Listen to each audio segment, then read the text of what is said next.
ദൈവത്തിൻ്റെ വാഗ്ദത്തമുള്ള ഒരു വ്യക്തിയും ലജ്ജിച്ച് പോകത്തില്ല. കർത്താവിൽ പ്രിയരെ, ഇന്ന് ഈ വെള്ളിയാഴ്ച ദൈവസന്നിധിയിൽ നമ്മൾ ഒരുമിച്ച് കൂടിയിരിക്കുമ്പം വലിയൊരു പദ്ധതിക്ക് വേണ്ടി നമുക്കൊന്ന് സമർപ്പിക്കാം. ആമേൻ. വാഗ്ദത്തം പറഞ്ഞെങ്കിൽ, ദൈവം വാക്ക് പറഞ്ഞിട്ടുണ്ടെങ്കിൽ അത് നടക്കുക തന്നെ ചെയ്യും. നീ ചില ദൈവിക ദൂതുകൾ വചനത്തിലൂടെ, ആമേൻ, ദൈവിക സ്പർശനങ്ങൾ ചില സമയങ്ങളിൽ അനുഭവിച്ചിട്ടുള്ളവരോട് ഞാൻ ഒരു കാര്യം പറയാം. ആമേൻ. കർത്താവ് പ്രവർത്തിക്കാവുന്ന ആമേൻ പറഞ്ഞിട്ടുണ്ടെങ്കിൽ അവൻ പ്രവർത്തിക്കുക തന്നെ ചെയ്യും. ഇന്നത്തെ ആമേൻ സന്തോഷത്തിലേക്ക് കടക്കുന്നതിന് മുമ്പ് ആമേൻ ഇന്നത്തെ ഒരു ദൂത് ഞാൻ പരിശുദ്ധാത്മാവിൽ നിങ്ങളോട് ഷെയർ ചെയ്യാൻ ആഗ്രഹിക്കുന്നു. നീ ലജ്ജിച്ചു പോകത്തില്ല. ആമേൻ. കർത്താവിലേക്ക് നോക്കിയ ഒരു വ്യക്തിയും ലജ്ജിച്ചു പോകത്തില്ല. ആമേൻ. കർത്താവിൽ ആശ്രയിക്കുന്ന, കർത്താവിൽ മാത്രം ആശ്രയം വെക്കുന്ന നീ ആമേൻ ലജ്ജിച്ചു പോകാൻ കർത്താവ് അനുവദിക്കത്തില്ല. ഇന്നത്തെ ദിവസം ആമേൻ ചില സാഹചര്യങ്ങളുടെയൊക്കെ മുമ്പിലായിരിക്കാം, പക്ഷേ വാഗ്ദത്തം എൻ്റെ മേലുള്ളത് കൊണ്ട് വാക്ക് പറഞ്ഞവൻ വാക്ക് മാറത്തില്ല. വാക്ക് ഞാൻ നിന്നെ ഒരു നാളും കൈവിടത്തില്ലെന്ന് പറഞ്ഞിട്ടുണ്ടെങ്കിൽ അങ്ങനെ തന്നെയാണ്, കൈവിടത്തില്ലെന്ന് തന്നെയാണ്. ഇന്ന് എന്നെ കേൾക്കുന്ന അനേക പുതിയ ആൾക്കാരുണ്ട്, കഴിഞ്ഞ നാളുകളിൽ കേൾക്കുന്നവരുണ്ട്. എല്ലാ ദിവസവും രാവിലെ 5 മണിക്ക് ടെലികാസ്റ്റ് ചെയ്യുന്ന ഈ പ്രോഗ്രാം നിങ്ങൾക്ക് അനുഗ്രഹമാണെന്ന് ഞാൻ വിശ്വസിക്കുന്നു. അപ്പോൾ തന്നെ നിങ്ങൾ ഷെയർ ചെയ്ത് കൊടുക്കണം. വാട്സപ്പിലും ഫേസ്ബുക്കിലും യൂട്യൂബിലും ഒക്കെയും നിങ്ങൾ ഷെയർ ചെയ്ത് കൊടുക്കുക. ഇത് നമ്മുടെ പ്രോഗ്രാം 2 പ്ലാറ്റ്ഫോമിലാണുള്ളത്. ഒന്ന് യൂട്യൂബിലും അതുപോലെ തന്നെ ഫേസ്ബുക്കിലുമാണ്. ഈ പ്രോഗ്രാം നിങ്ങൾ ഷെയർ ചെയ്യുമ്പോൾ ഒരു കാര്യം ഓർത്തോണം. ആമേൻ. നിങ്ങൾക്ക് ആമേൻ ചെയ്യാൻ മേലാത്തൊരു ശുശ്രൂഷ ആമേൻ ഇത് ഷെയർ ചെയ്ത് കൊടുക്കുമ്പോൾ ആമേൻ സുവിശേഷ വേലയിൽ ഞാൻ നിങ്ങൾ പങ്കാളികളാകുകയാണ്. കർത്താവ് നമ്മളെ ഏൽപ്പിച്ചിരിക്കുന്ന സുവിശേഷ വേലയിൽ ആമേൻ ഇത് മറ്റൊരാൾക്ക് ഷെയർ ചെയ്ത് കൊടുക്കുമ്പോൾ നമ്മൾ ഒരുമിച്ച് പങ്കാളികളാകുകയാണ്. പ്രിയമുള്ളവരെ, ഇന്നത്തെ വാഗ്ദത്തം, കർത്താവിലുള്ള വാഗ്ദത്തം, നീ ലജ്ജിച്ച് പോകത്തില്ല. ഇന്നത്തെ വാഗ്ദത്തം, പ്രിയമുള്ളവരെ, ഇന്നത്തെ വാഗ്ദത്തം, ക്രിസ്തുവിലുള്ള വാഗ്ദത്തം, കർത്താവ് നമുക്ക് വേണ്ടി തന്നിരിക്കുന്ന വാഗ്ദത്തം, നീ ലജ്ജിച്ച് പോകത്തില്ല. ആമേൻ. നമുക്കറിയാം ദൈവവചനത്തിൽ 34-ാം സങ്കീർത്തനം 5-ാമത്തെ വാക്യം, അവങ്കലേക്ക് നോക്കിയവർ പ്രകാശിതരായി അവരുടെ മുഖം ലജ്ജിച്ചു പോയതും ഇല്ല. നോക്കിക്കേ, വചനം പറയാണ് അവങ്കലേക്ക് നോക്കിയവർ. ആമേൻ. ദാവീദ് സങ്കീർത്തനത്തിൽ പറയുകയാണ്, ആമേൻ ആമേൻ അവങ്കലേക്ക് നോക്കിയവർ. ഇന്ന് ഈ ദിവസം ആമേൻ, എല്ലാ ദിവസവും ഇത് പ്രഭാതത്തിലാണ് ഈ പ്രോഗ്രാം വരുന്നത്. ഒരുപക്ഷെ നിങ്ങൾ രാവിലെ ആയിരിക്കും കാണുന്നത്, ഒരുപക്ഷെ രാവിലെ ഫുഡൊക്കെ കഴിഞ്ഞായിരിക്കാം, അല്ലെങ്കിൽ ഉച്ച കഴിഞ്ഞായിരിക്കാം, വൈകുന്നേരം ആയിരിക്കാം, എപ്പോഴാണെങ്കിലും ആമേൻ വചനം പറയാണ് അവങ്കലേക്ക്. ഇന്ന് ഇതാ രാവിലെ കേൾക്കുന്നവരോടും പറയാം, മറ്റു പലതിലേക്കും നിനക്ക് നോക്കേണ്ട സാഹചര്യമുള്ള ദിവസമായിരിക്കാം, പക്ഷേ ഇന്ന് വചനത്തിൻ്റെ മുമ്പിൽ അവങ്കലേക്ക് നോക്കി ആമേൻ ഇറങ്ങുമ്പോൾ നിനക്ക് വേണ്ട ചില വാതിലുകൾ വചനം പറയാണ്. അവങ്കലേക്ക് നോക്കിയവർ പ്രകാശിതരായി അവരുടെ മുഖം ലജ്ജിച്ചു പോയതില്ല. ആമേൻ. ഇന്ന് ഏത് സാഹചര്യമാണെങ്കിലും പറഞ്ഞേ, ഞാൻ ലജ്ജിച്ച് പോകത്തില്ല. ഒന്ന് പറഞ്ഞേ, ഞാൻ ലജ്ജിക്കത്തില്ല. ആമേൻ. ഞാൻ ലജ്ജിക്കാനല്ല ദൈവം എന്നെ തിരഞ്ഞെടുത്തത്. ആമേൻ. ഞാൻ ലജ്ജിക്കപ്പെടത്തില്ല.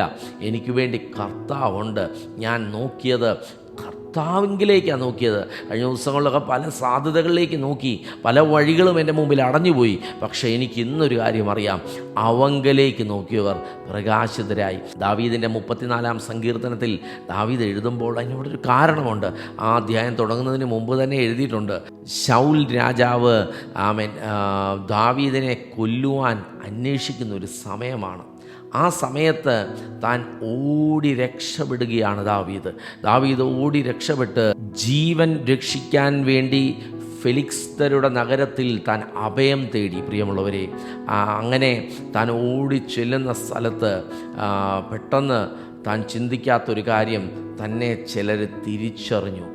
ചിലർ തിരിച്ചറിഞ്ഞപ്പോൾ അവിടെ വചനം പറയാണ്, താനൊരു ഭ്രാന്തനെ പോലെ അഭിനയിച്ചു. താൻ ഫെലിക്സ്തരുടെ മുമ്പിൽ വെച്ച് ഒരു ഭ്രാന്തനെ പോലെ അഭിനയിച്ചെന്നാണ് വചനം പറയുന്നത്. പ്രിയമുള്ളവരെ, തൻ്റെ ആ നേച്ചർ കണ്ടപ്പോൾ അവർ പറഞ്ഞു ഇവന് ഭ്രാന്താണെന്ന്. പ്രിയമുള്ളവരെ, യഥാർത്ഥത്തിൽ താൻ അഭിനയിക്കുകയാണ് ചെയ്തത്. വചനം പറയുകയാണ്, അങ്ങനെ അവൻ അവിടുന്ന് രക്ഷപ്പെട്ടു.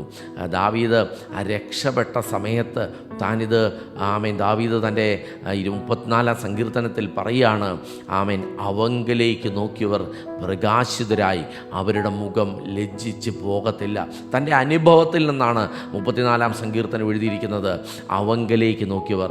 ഇന്ന് അവങ്കലേക്ക് നോക്കുന്ന ആരെങ്കിലും ഈ വചനം കേൾക്കുന്നുണ്ടെങ്കിൽ കർത്താവിൽ നോക്കിക്കോ, നീ ലജ്ജിക്കാൻ അവൻ ഇടവരുത്തത്തില്ല. നമുക്കൊന്ന് സമർപ്പിച്ചാലോ? കർത്താവിൻ്റെ മുഖത്താണ് നീ നോക്കുന്നതെങ്കിൽ നീ ലജ്ജിക്കത്തില്ല. നിനക്ക് വേണ്ടി കർത്താവ് ചില പുതിയ വഴികൾ തുറക്കും. അന്ന് ദാവീദ് അങ്ങനെ ചെയ്തു.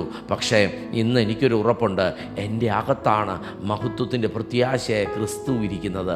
ആ ക്രിസ്തു എൻ്റെ അകത്തിരിക്കുമ്പോൾ ഞാൻ അവനിൽ ആശ്രയിക്കുന്നെങ്കിൽ നീ ചെല്ലുന്നിടത്ത് നീ അല്ല ചെല്ലുന്നത്, കർത്താവിന് പകരക്കാരനായിട്ടാണ് നീ ചെല്ലുന്നത്. യേശു ചെന്നതുപോലെ നീ കർത്താവിന് പകരക്കാരനായി ചെല്ലുമ്പോൾ നിൻ്റെ മുഖം ലജ്ജിക്കാൻ അവൻ അനുവദിക്കത്തില്ല. നീ വിളിച്ചവൻ, നീ ആശ്രയിച്ചവൻ നിൻ്റെ കൂടെയുണ്ടെന്ന് തെളിയിക്കുന്ന നിലയിൽ ചില പദ്ധതികൾ കർത്താവ് നിനക്ക്, നിൻ്റെ തലമുറയ്ക്കും കുടുംബത്തിനും വേണ്ടി, സഭയ്ക്ക് വേണ്ടി, ശുശ്രൂഷയിൽ കർത്താവ് നിന്നെ മാനിക്കുന്ന ചില പദ്ധതികൾ കർത്താവ് ചെയ്യാൻ പോവുക. നീ ലജ്ജിക്കത്തില്ല, നിൻ്റെ ജോലി പോകത്തില്ല. നീ എവിടെ തീരുമെന്ന് വിചാരിച്ചോ അവിടെ തന്നെ ദൈവം നിന്നെ ഉയർത്താൻ പോവുകയാണ്. നമുക്ക് ഒരുമിച്ച് പ്രാർത്ഥിക്കാം. നല്ലവനും വിശ്വസ്തനുമായ കർത്താവേ, ഇന്ന് ഈ ദിവസം ഞങ്ങൾ ഒരുമിച്ച് ഈ വചനം ഞങ്ങൾ ഏറ്റെടുക്കുകയാണ്. അവങ്കലേക്ക് നോക്കിയവർ പ്രകാശിതരായി. ഒരു പക്ഷേ ദാവീദ് ശൗലിൻ്റെ മുമ്പിൽ തീർന്നു പോകേണ്ട വ്യക്തിയാണ്. താൻ അവിടെ തീർന്നു പോകേണ്ടതാണ്. പക്ഷേ ദൈവത്തിൽ ആശ്രയിച്ച് താൻ വചനത്തിൽ എഴുതിയിരിക്കുകയാണ്, അവങ്കലേക്ക് നോക്കിയവർ പ്രകാശിതരായി, അവരുടെ മുഖം ലജ്ജിച്ചു പോയില്ല. അങ്ങനെയാണെങ്കിൽ ഇന്ന് ഈ ദൈവിക സന്ദേശം കേൾക്കുന്ന മുഴുവൻ പേരും കർത്താവിലേക്കാണ് നോക്കുന്നത്. അടിയൻ കർത്താവിലേക്കാണ് നോക്കുന്നത്. അപ്പോൾ അടിയൻ്റെ മേലുള്ള വാഗ്ദത്തമാണല്ലോ ലജ്ജിക്കത്തില്ലെന്ന്. ഇത് കേൾക്കുന്ന മുഴുവൻ പേരുടെ മേലുള്ള വാഗ്ദത്തമാണല്ലോ ലജ്ജിക്കത്തില്ലെന്ന്. കർത്താവെ, അങ്ങയുടെ വലിയ കരം പ്രവർത്തിച്ച് കർത്താവെ ഇവരുടെ ജീവിതത്തിൽ എല്ലാ മേഖലകളിലും അത്ഭുതം നടന്ന് ഇന്ന് തന്നെ, ഇപ്പോൾ തന്നെ നടക്കട്ടെ. കർത്താവ് ഉണ്ടെന്ന് തെളിയിക്കുന്ന ചില അനുഭവങ്ങൾ ഇവരുടെ ജീവിതത്തിൽ ഉണ്ടാകട്ടെ. യേശു തൊട്ട അനുഭവം ഉണ്ടാകട്ടെ. ഇന്നത്തെ ദിവസം ജയത്തോടെ കർത്താവ് നടത്തിയതിനായി സ്തോത്രം. അനുഗ്രഹിച്ച് പ്രാർത്ഥിക്കുന്നു. പ്രാർത്ഥന കേട്ടതിനായി നന്ദി. യേശുവിൻ നാമത്തിൽ തന്നെ ആമേൻ. ടുഡേയ്സ് ബ്ലെസ്സിംഗ് വേർഡ് എന്ന ഈ പ്രോഗ്രാം നിങ്ങളുടെ ജീവിതത്തിൽ അനുഗ്രഹമാണെങ്കിൽ ഉറപ്പായിട്ടും മറ്റുള്ളവർക്ക് ഷെയർ ചെയ്ത് കൊടുക്കുക.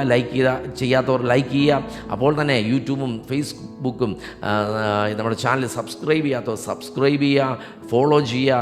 കർത്താവ് എല്ലാവരെയും സമൃദ്ധിയായി അനുഗ്രഹിക്കട്ടെ. നിങ്ങളുടെ മുഖത്ത് നോക്കുന്നവർ, നിങ്ങളുടെ മുഖത്ത് നോക്കുന്നവർ പറയും, എന്തോ ഒരു പ്രത്യേകതയുണ്ട്, എന്താ സംതിങ് സ്പെഷ്യൽ, റേഡിയൻ്റായിട്ട് നിൽക്കുന്ന ചില അനുഭവങ്ങൾ നിൻ്റെ മുഖത്ത് കർത്താവുണ്ടെന്ന് കാണിക്കുന്ന ചില അനുഭവങ്ങളിലൂടെ കർത്താവ് നടത്തും. God bless you. Today's blessing word നിങ്ങളുടെ ജീവിതത്തിൽ അനുഗ്രഹമാണെന്ന് വിശ്വസിക്കുന്നു.